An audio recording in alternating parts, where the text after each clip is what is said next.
We are back and we're about to read chapter 6, the social media chapter of I'm confused. I thought you were my friend. It's the friend lesson you never got. Have you ever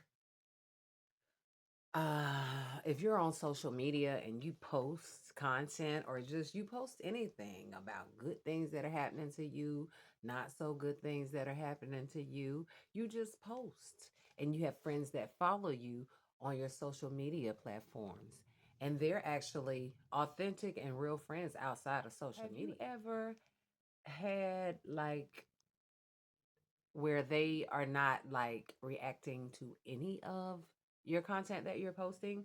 I mean, they don't react to anything. They see it, they see it, but they don't react to it. I pretty much believe that when they're not reacting to like your social media content, whatever it is, because I'm the type that I'm gonna like, if you my friend, you my best friend, you my peoples, I'm gonna like what you post. I might not like everything, but for the most part, I'm gonna root you on. And even so, I'm probably gonna like it even if I don't like it because you're my peoples. And that's just how I am. So that's why in this book, I'm confused. I thought you were my friend. There's a social media chapter, and that's chapter 6, and we're about to read it. Of course, at this point in our lives, we all know that the people who follow us on social media are probably not our real friends, right? Some of us may feel social media is petty or that it's childish and shouldn't be a determination on if someone is a friend or best friend. I beg to differ. Like I said previously, it's very telling. I think that it's very telling. If you are questioning how someone interacts with you on social media, your questioning is valid, in my opinion. Even though we are adults, social media holds weight. I believe it's an indicator that can cue you on where you stand in a person's categories. What is your title to them? So that's what I mean by categories. And that's another chapter in the book. What is your title with them? Are they a friend, best friend? Do they consider you an associate? What is the title that they have on you? I know a lot of us don't do social media or we don't take it seriously. But if you do, I can assure you it can tell the tale of how somebody in your circle feels about you and vice versa. I'm going to continue. Regardless of whether a person says they're not on social media a lot, if there's someone who follows you and is considered a best friend or friend outside of social media, when they are on it, they should be giving you some props with a like or a comment every now and then, right? I feel we're not expected to like every single thing. However, if you say you love them and they are your friend or your best friend, you should definitely be showing them some love on accomplishments and other things you see. Cheering them on because you are excited for them. We will scroll past sometimes, it happens. I do scroll past sometimes. We're all different and we like different things. So scrolling past the post doesn't always have to mean there's any shade. So it doesn't necessarily have to mean there's shade. But if you see something that your friend or best friend post and it triggers some weird emotions of envy or jealousy, please question these emotions. I believe that social media is designed in some ways, and this is just me because I've experienced it. I believe that it's designed in some ways to bring out negative emotions in people. It's happened to me. Luckily, I can recognize that jealousy and envy aren't a characteristic of mine and had to think about it. And I came to this conclusion. I'm a firm believer of being in tune with what I feel.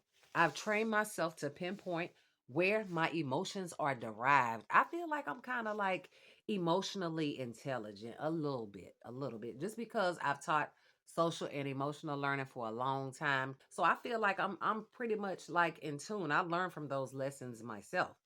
So I feel like I'm in tune and I know when my emotions are valid or when they're skewed because sometimes we can be feeling emotions that aren't, they're faulty. I discovered that social media can conjure up faulty emotions that aren't always valid. In the past, I've had to remove myself from social media because I knew I was not that way and wasn't going to let it change me into something that I was not. I'm not a jealous or envious person, never have been.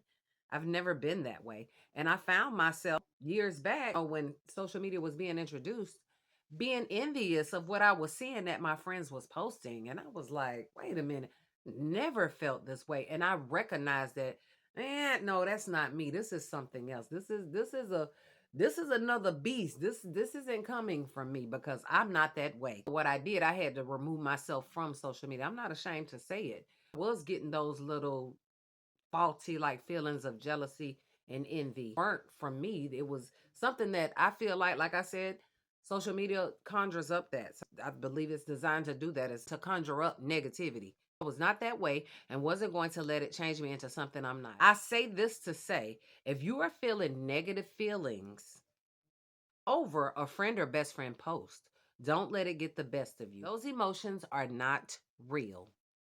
You love that person outside of social media. You love that person outside of social media, right? And understand that social media in itself is a crux of those negative emotions. Social media does that. It's intended to do that, I believe. Throw those emotions out.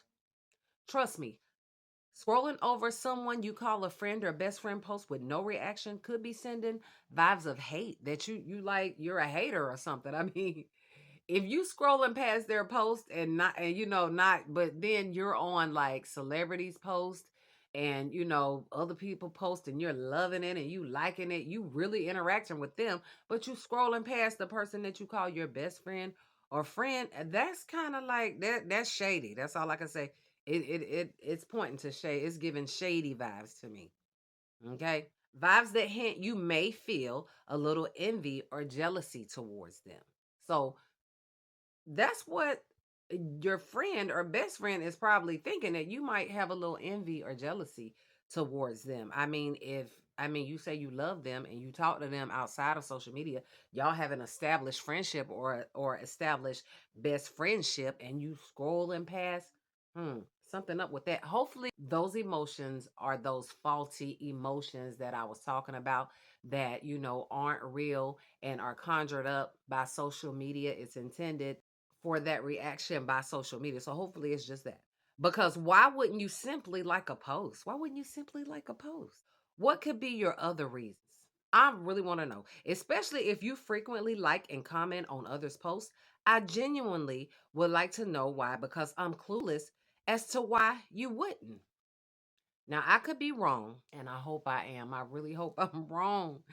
These thoughts aren't just mine either. I've been in conversations with women who've said about a friend who follows them, she never likes anything I post. This, to me, is very suspicious.